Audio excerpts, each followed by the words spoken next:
본 콘텐츠는 경기도와 경기콘텐츠진흥원이 지원 사업을 통해 제작되었습니다.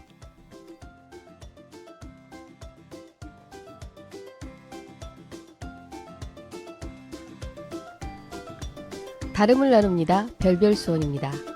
별별수원은 각자의 다른 생각을 나누고 공유하는 별의별 이야기들의 소쿠리 같은 모임입니다.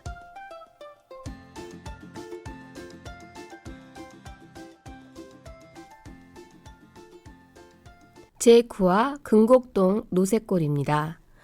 수원의 서편에 있는 금곡동 칠보산에 있는 이야기인데요. 작은 암자와 그 아래에 사는 촌부, 그리고 그 이야기의 매개체가 되는 노새에 대한 이야기입니다.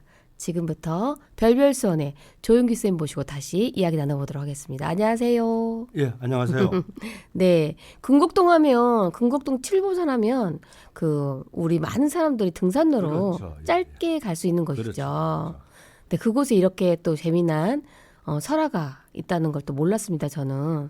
금곡동 특히 칠보산은 뭐 7개 보물이 있다고 해가지고서 네. 알려진 그런 대로 유명한 우리 수원 시민들한테는 네. 아주 편하게 등산할 수 있고 하이킹을 할 수 있는 그런 곳이죠. 네, 우리가 험악하고요. 네, 우리 저번에 칠보산의 한금닭 이야기하면서 그렇죠. 칠보산 예. 이야기 좀 했죠, 예, 선생님. 자주 등장합니다. 네, 오늘 노새골 이야기도 잘 부탁드리겠습니다. 금곡동 칠보산 그러면은 뭐 조금 전에도 말씀드렸지만 7가지 보물이 있고 절도 있고 용화사라는 절도 있고 그런데요.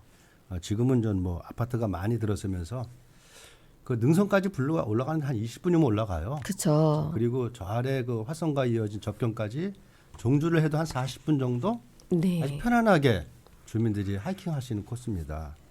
근데 이제 칠보산 같은 경우는 사실은 거기 나름대로 어떤 좋은 식물도 많이 자라고 있고 지형적으로도 찬흙물이 있고 그래가지고서 우리가 보호할 식물도 많이 있는 곳이기도 해요. 그렇죠. 예, 예.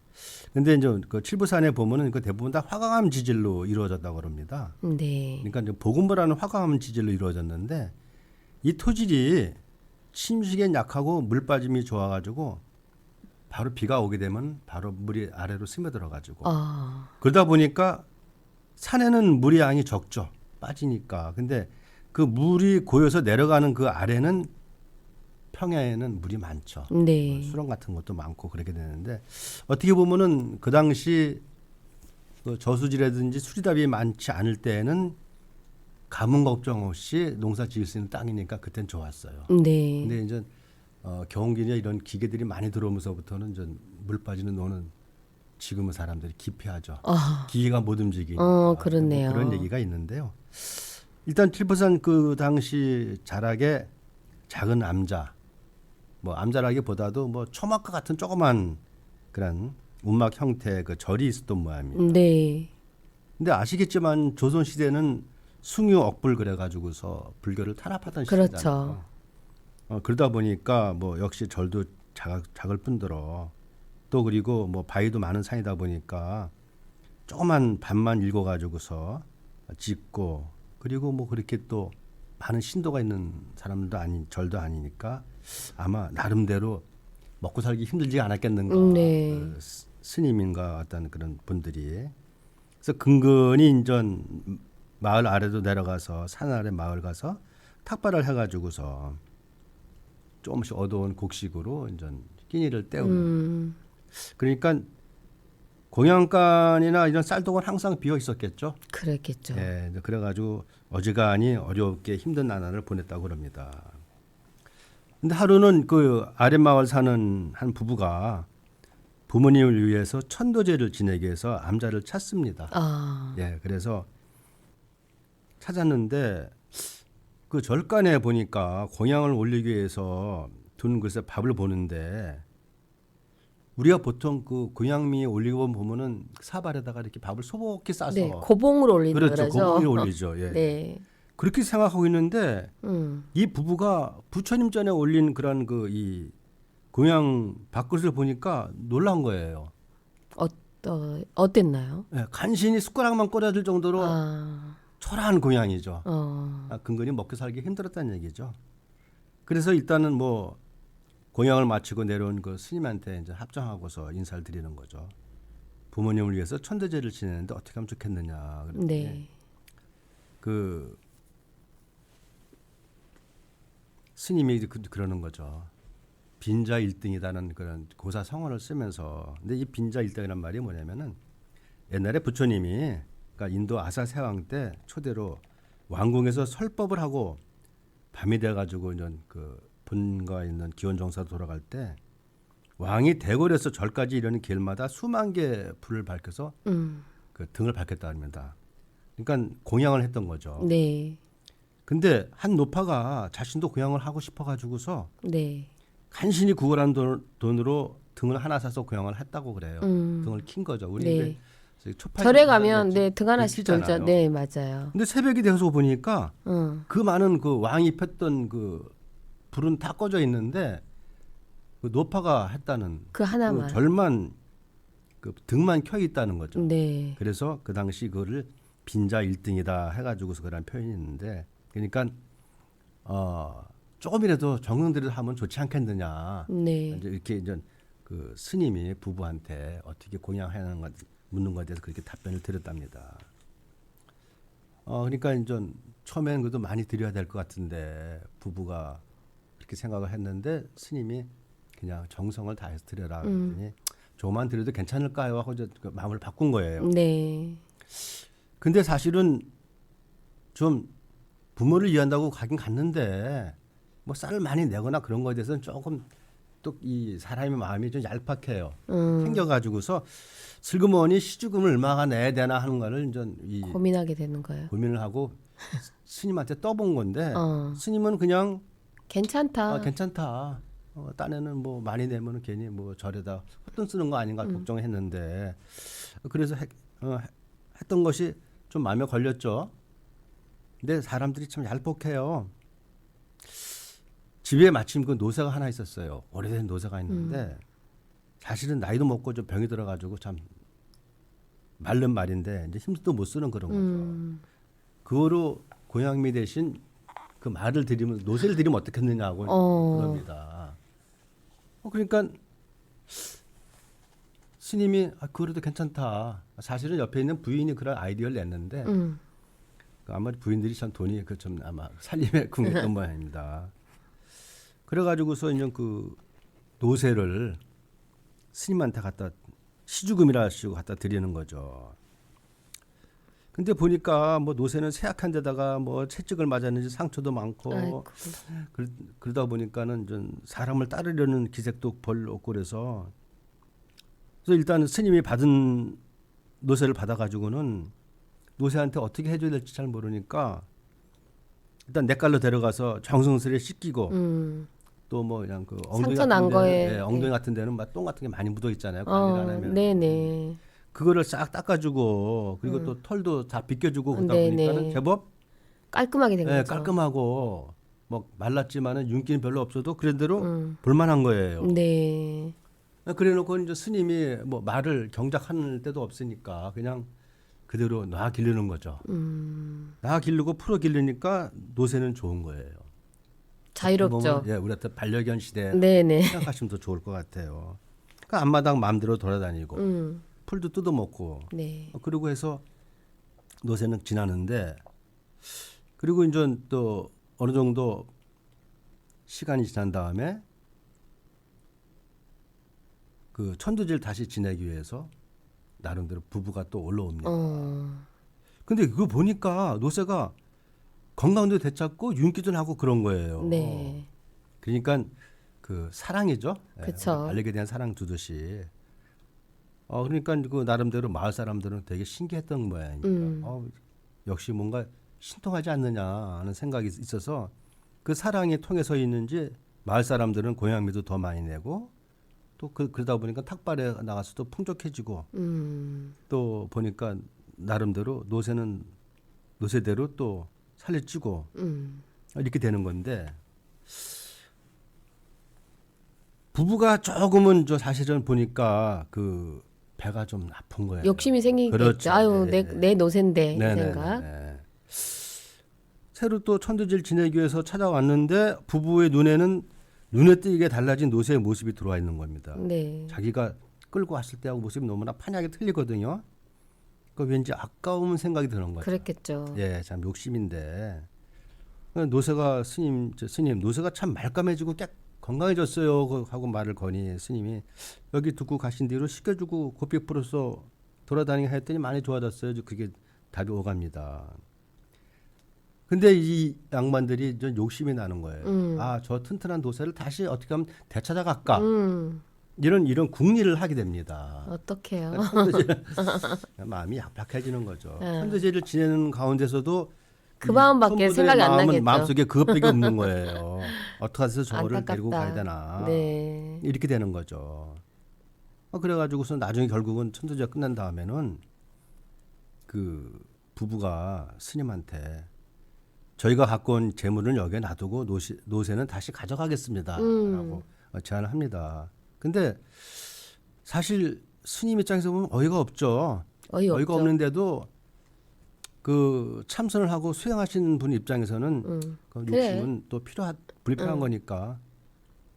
그래서 그냥 그러라 그리고 했더니 이제 부부가 이제 법당에도 나물이면 과일들을 싸갖고 벼랑에 넣어가지고서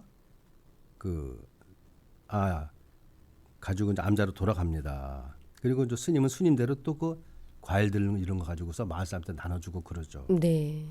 그냥 스님 입장에서는 한 끼 식사만 있으면 되니까 그쵸. 그런 생각이 됩니다. 네. 그리고서 어느 정도 이제 좀 나름대로 시간이 지난 다음에 역시 또 저 탁발을 하러 다니시죠. 네. 먼 마을을 돌면서 이제 암자로 돌아오기 위해서 그 골짜기를 지나오는데 갑자기 노새 울음소리가 들리고 그 사람의 목소리가 들리는 거예요. 사람 살려라는 목소리가 들어서 가서 스님이 쫓아가 뛰어가 보니까 그 수렁에 노새하고 그 사람이 그 주인이겠죠. 그 주인이겠죠. 거기 빠져가지고서 수렁이 점점 빠져 들어가는 거예요. 그러니까 한 걸음에 달려간 우리 스님께서는 그 긴 막대기를 구해가지고서 네. 사내를 좀 구합니다. 사내를 구하고 해가지고 전 사내는 간신히 빠져나오는데 네. 노새를 또 구하려고 보니까 노새가 이미 벌써 많이 들어가 버렸어요. 많이 들어가 버리고 스님도 따라 들어가다 보니까 스님도 수렁에 빠지게 되는 상황이 벌어지니까 더 이상 안 되겠고 싶어서 그러니까 그 처사 그 남자분한테 처사라고 그러잖아요. 네. 절에서는 일반 신도들한테 네. 남자분을 그러니까 먼저 구해준 그 신도 처사한테 그 부부한테 그 막대기를 좀 이리 줘봐라. 나도 지금 빠져들고 있으니까 힘들다. 근데 안 줘? 사내는 자기도 그러다 빠질까 싶은지 네. 뒤도 돌아보지 않고 마을로 그냥 갑니다. 헐. 그러니까 점점 노새하고 스님은 점점 수렁에 빠지는 거죠. 네. 그러던 사이에 노새를 서로 끌어안고 뭐 그렇게 힘을 다하는데 그 스님과 노새가 같이 이제 한 몸이 된 상황인데 그 참 스님이 이제 노새한테 이제 운이 다 되는 거죠. 스님도 이제 곧 이제 죽겠구나. 하는 생각에서 노새한테 한마디를 합니다. 축생으로 몸을 받아 인간들 사이에서 고생만 하다. 결국 이렇게 네가 죽는구나. 네. 부디 내 생에서는 다음 네. 세계에서는 인간의 몸을 받아서 열심히 공부해 세상을 밝히는 사람이 되어라. 네. 사람을 태어나서 고생하지 말아라 그러는데 그 노새가 이제 그게 어떻게 통했는지 그냥 스님을 머리로 받아가지고서 그 스님과 함께 옷을 물어가지고는 바깥으로 잡아챕니다. 그래가지고는 그 스님은 간신히 빠져나오고요. 네. 결국 노새는 그대로 이제 그 수렁에 빠져 죽는 거죠. 참 요새 그런 얘기들 많이 하잖아요. 어떤 소가 몇 년 오래 길렀는데 노인 할아버지가 돌아가시니까 산소에서 같이 가다 죽었다는 둥. 네네. 반려견들이 그 떠나간 주인을 찾아서 한 달 동안 뭐 집을 지키고 있었다는 둥. 네. 뭐 우리 뭐 진도에 가보면 또 진도견의 역사도 있고 외국에 가보면은 또 그 뭡니까 그 대륙을 건너서 주인을 찾아온 개라는 그런 개들도 있고 네. 굉장히 많잖아요. 그러니까 사람이나 똑같은 얘기겠죠. 결국은 그 노새는 그렇게 수렁으로 사라지는 거죠. 스님이 간신히 이제 깨나서 진흙에 젖을 몸을 털고 일어나 보니 뭐 밤하늘에 아무것도 없고 노새는 죽었고 하늘을 보니까 노새를 담을 구름만이 이제 한 점 떠가더라는 얘기 그런 얘기입니다. 네. 설화인데 상당히 그런 얘기인데 그 다음이 또 참 재밌어요. 그 나름대로 스님으로서는 참 혼자 많은 걸 생각하시는 거죠. 네. 삶과 죽음의 경계가 어디까지 가까웠단 말인가. 미물이라도 정을 주었으면 의미 있는 것을 어느 것 하나 아깝지 않은 생명이 없거늘 허망하다는 얘기를 합니다. 그리고 나서는 전 그 암자로 갑니다. 그리고 자기를 위해 죽은 노새를 위해서 네. 천도제를 올립니다. 그리고 참회의 기도도 올리고 그런데 한 100여일이 지났나요? 노새가 죽었던 자리에서 거대한 바위가 솟아오릅니다. 네. 그리고 그 노새가 그 바위가 노새 환생처럼 닮아가지고서 그 생겼고 또 논도 농사들 지을 수 없게끔 딱딱하게 굳어버렸고요. 네. 그래가지고서 그 스님은 그 노새 바위에서 참선을 하고 끊임없이 참선을 하신 모양이에요. 네. 그러다가 어느 날 보니까 노새바에 앉아있던 스님도 안 계시고, 예, 사라지고 안 계시고, 또 그 바위도 없어졌다는 거예요. 예, 이제 설하니까. 설하니까. 예, 예. 그리고 그곳엔 스님이 지녔던 목탁하고 그 메고 다니셨던 바락만 있다라는 얘기죠. 그러니까 사람들의 욕심, 네. 그리고 이 미생물 작은 동물이지만은 나름대로 의리 있게 사람의 목숨을 구해준 얘기. 네. 그러면서 그것이 우리에서 칠보산에 관한 또 얘기. 네. 칠보산은 상당히 참 설화가 많은 곳이에요. 네. 글자 그대로 팔보산에서 뭐 하나 없어져서 칠보산이 됐다는 얘기도 있고. 그렇죠. 지금은 또 우리 주민들한테 사랑을 받는 그 산이기도 하고. 네. 그래서 여기는 복합적으로 스님과 또 그 촌부의 욕심과 네. 그리고 우리 반려견이 요새 반려견 시대잖아요. 그렇죠. 반려견 이런 시대. 데 있어서 어떤 그 말 노새에 관한 얘기가 돼서 나름대로 또 한 번은 곱씹어 볼 만한 그런 얘기가 아닌가. 네. 저는 이렇게 생각을 합니다. 네, 저도 그렇네요. 갑자기 그 가슴 한 켠이 약간 뭐라 그럴까? 약간 쓸쓸하기도 하고. 그렇죠. 그쵸. 그 허망스러워요. 네네네. 가을이라서 그런가요? 네. 네, 지금까지 금곡동 노새골에 대한 이야기를 우리 조윤기 선생님께서 해주셨습니다. 너무 감사드리고요. 다음 시간에 또 만나 뵙도록 하겠습니다. 네, 또 뵙도록 하겠습니다. 네, 고맙습니다.